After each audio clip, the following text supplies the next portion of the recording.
appreciate the introduction and appreciate the invitation to be here with you today and say a few words. You know, there are a couple of people I just want to certainly acknowledge. First and foremost, Dennis mentioned, the judge mentioned Dick Knowles, and let me just say, Dick serves also on the executive board of the state AFL-CIO, and along with Anne Marie Cilento. And I just have to say this, you know, they both have 24-hour-a-day, 7-day-a-week jobs working for their members, yet both Dick and Anne Marie somehow find the time to serve the entire labor movement in this state. They help us to chart a course for the legislative and political strategies, the grassroots and public relations initiatives.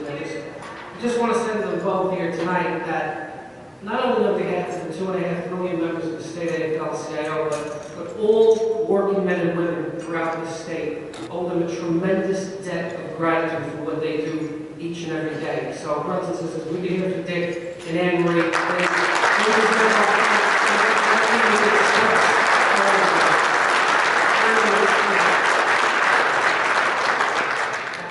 Senator, it's always good to see you outside of Albany. It's a pleasure to sit at the same table with you. I appreciate it, and I know we do a lot of good work together, so thank you for that. And I just want to say thank you to all of you. You know, I've been here for a couple of hours now, and I was outside and back in here, and a lot of people come up to me and say thank you for being here, and I appreciate that. Let me just say this, I appreciate that. But brothers and sisters, it is my honor to be here. It is my honor to join all of you. You do the work. I have the easy part. What you are doing here tonight, and I know this is a nice event, it's a fun event, but what you are doing here tonight is really who we are and what we are as a labor movement. You know, when we're at our best, we're active, we're mobile, we participate, we educate ourselves on the issues, and then as a result of that, we make our voices heard. That's what this movement is all about. What you're doing here tonight and what you do every day is making the most of who you are. That is the template that we try to use throughout the state of New York. You know, Dennis mentioned it. We have 2.5 million members.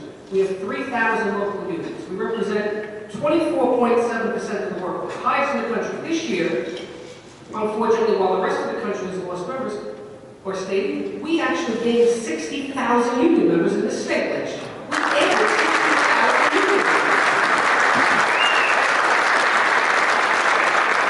You should all be proud of that. Here's the thing. All those great numbers, and they are very impressive, right? They don't mean anything. They're useless. They're meaningless. Unless we're all working off the same page, working off the same playbook, coordinating what we're doing. Just like you're doing here. Just like you do under the leadership of the Central Labor Council. Just like you do for the Area Labor Federation with Andrew. Working together, coordinating the same page. And here's the thing. It's more important now than ever before because our opponents and our adversaries don't just want to beat us. They don't even just want to defeat us anymore. They literally want to eliminate us. They would like nothing better than if they woke up tomorrow morning and the labor movement didn't exist. That would be their best day, right? I mean, I don't think you need to prove it to you, but take a look at Wisconsin, Ohio, Michigan. Take a look at the fact we now have 25 right-to-work states in this country, half the country right-to-work states. Take a look at the fact that the Koch brothers this year have said, and they've promised to spend $1 billion, with a B, $1 billion of their own money on political campaigns this year. And take a look, and I'll talk about this in a minute, take a look at the Friedrichs case that the Supreme Court is listening to right now. They're going to come out to a verdict in the spring. Think of all those things. You see, brothers and sisters, we cannot outspend our opponents, not even close. But brothers and sisters, we have 2.5 million members, we can outwork them. That's our strength. Coordinating what we do. Working, we're talking about best practices, best strategies, best messages. That's what this movement is all about. See, because for all the money in the world that they have, and they can write a lot of checks, they can do all those things, you know, you can't buy what we have inside of us.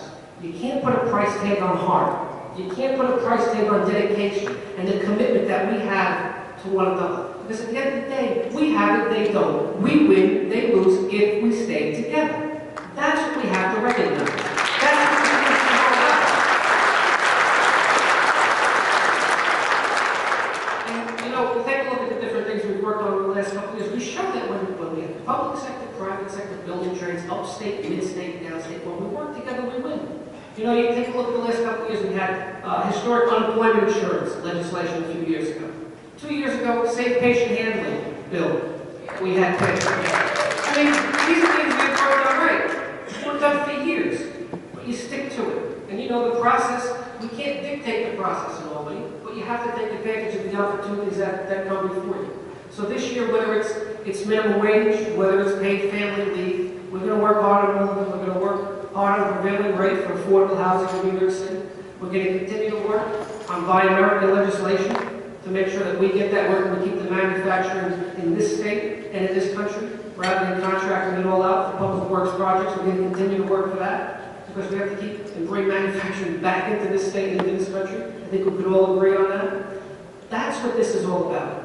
But let me just tell you, we know that there are challenges. We don't always have to focus so much on them, but let's remember this. The Friedrichs case that we're all facing, we know that the Supreme Court's going to rule out in the spring. Keep in mind, as you all know, what that basically would allow is free riders to come in, get all the benefits of being a union member without having to pay any dues or any fees. We know that that's outrageous and it's not fair. We're going to deal with it. We'll be ready in this state.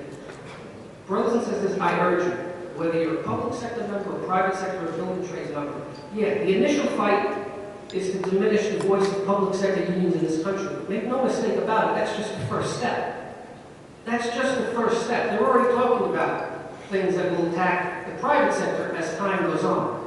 And remember, you know, we think about it just exclusively public sector worker. You know, there are building trades members in this room and across this country who work for localities, municipalities, towns, villages, cities. They're affected by this too. Keep that in mind. So what we've done with the state AFL-CIO, we put together an 8-point plan, work with our affiliates. We have our staff going out throughout this state, and we're offering everyone an understanding of the overview of it, the grassroots messaging, how to keep in touch with your members, the communications, the social media. It's available to everyone. I know we're going to talk about that and have that available to the Central Labor Council, the Area Labor Federation, and everyone. I urge you to take advantage of it, because here's the simple thing. The message is simply this. Whether you're a public sector worker or not, we all must be active and participate and continue to pay your dues. Because if you give an employer the opportunity to diminish your wages, benefits, and conditions of employment, it doesn't make them bad people. But if you give them the opportunity to silence your voice, how long does anyone think it's going to take before your wages, benefits, and conditions of employment are reduced? A day after the rule? 10 hours? 5 hours? Brothers and sisters, it's incumbent that we continue to work together and participate and make sure all of our members know how important it is. We will do that. One other thing I do need to point out that we have to start thinking about now that we've started to work on at the state AFL-CIO is the Constitutional Convention. Constitutional Convention, it's an issue, it's a ballot initiative that's on the ballot every 20 years in the state. It's going to be on the ballot in November of 2017, every 20 years. Last time was 1997. I'm not going to get into all the details, but let me just explain this one thing to you. Brothers and sisters, we have some of the strongest labor language in our Constitution in this state than any state in the country. Any state in the country. And historically, that is why the labor movement has forcefully opposed a constitutional convention. Quick rundown. It comes into the ballot in 2017. If you vote no, it goes away for 20 years. We don't have to worry about it in 2037. Somebody else will be standing up here. Maybe Dennis will still be here. 20 years from now, somebody else's problem. If it passes, and the electorate votes yes, it comes back on in 2018, delegates are elected to the convention. 2019, the convention takes place, and at that point, you can either add any amendment to the Constitution that you like, you can take things out of the Constitution. 2020, whatever the delegates vote upon, goes back to the electorate. Brothers and sisters, it's a very long process. It's time-consuming. It's a lot of money. It's time and money and resources that we can spend on other things. That's why it's so important to be in 2017. Let me just give you an idea. Building trades unions. Prevailing rate on public works projects is written in our Constitution. How long do you think it's going to take for them to go after the prevailing rate? Private sector workers, all other workers, workers' compensation, unemployment insurance, 40-hour work week, 8-hour day, the right to collectively bargain. Do I have to say more than that? I don't think so, right? Public sector workers. Civil service process is probably the most important piece of legislation, piece in our Constitution. Public sector workers cannot have their pensions diminished. The pension you retire with is the pension that you have. Brothers and sisters, how long do we think it's going to take for them to come into public sector pensions? Again, a day, 2 days. Brothers and sisters, we are planning for the state AFL-CIO. We already have a strategy in place. We're going to talk about it. We're going to coordinate with everyone. A year and a half is not too early to start thinking about this, because all of those issues are on the table.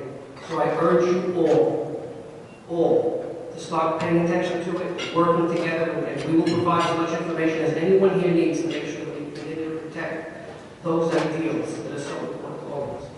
And the last thing is this, I just have to say, we talk about, and I know Ed Murphy's in this room somewhere, so I was going to hear this again. Let me just say this. We all know in our own way why we work together and what keeps us going. And we all hear the rhetoric, and we know, unity and solidarity, and, that unity and solidarity it's not a slogan, it's a strategy, it's how we get things done.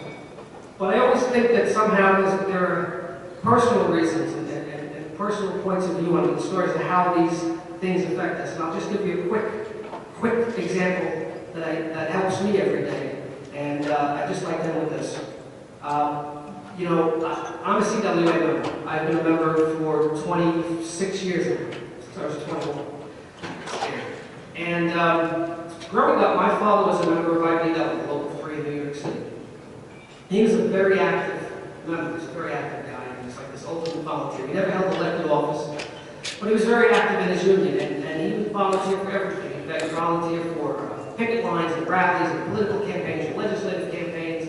He eventually was so active they asked him to coordinate as a volunteer the New York City Central Labor Council Labor Day Parade. And that's the largest Labor Day parade in the country. They have about 50 to 60,000 members march in that parade. It's a 5-hour parade. They shut down Fifth Avenue in New York City. He did that as a volunteer. He did that for 10 years. He had to try to explain to me and my sister when we were growing up why he wasn't home as much as the other kids' parents. And we'd sit down to dinner, my father, my mother, myself, and my sister. We were probably 10 years old at the time, and he'd say things like, I'm not always home because I want to give something back to my union. My union's not just about me, it's about my family. It's not just about the present, it's about the future. And 10 years old, right? I didn't really understand what he was saying, he repeated from time to time. My sister and I were here, became teenagers, my oldest is going to be 13, and I know she doesn't pay attention to more than half the things I say anyway. And so he continued to say, my union's not just about me, it's about my family. It's not just about the present, it's about the future. When I finally started to, conceptualize what he meant, is 21 years old, I became a union member, and I thought, I sort of get it. I think I get it. When I really thought I had a grasp of it, unfortunately, was about 10 years later. 10 years ago, I was like 30 years old. My father passed away suddenly. He was only 55 years old. When he passed away, he left behind, even at that young age, because he'd been a member since he was 18, he left behind his pension to my mother, and a couple of annuity funds, money they put away through his union. And as a result of that, along with my mother's smaller pension, and eventually Social Security, when she got older, my mother was able to live the life that we would all want to live at the time. She was independent, she didn't need anything, she didn't have to borrow a dime from me and my sister. We could give her anything she wanted if she asked for it, she didn't need it.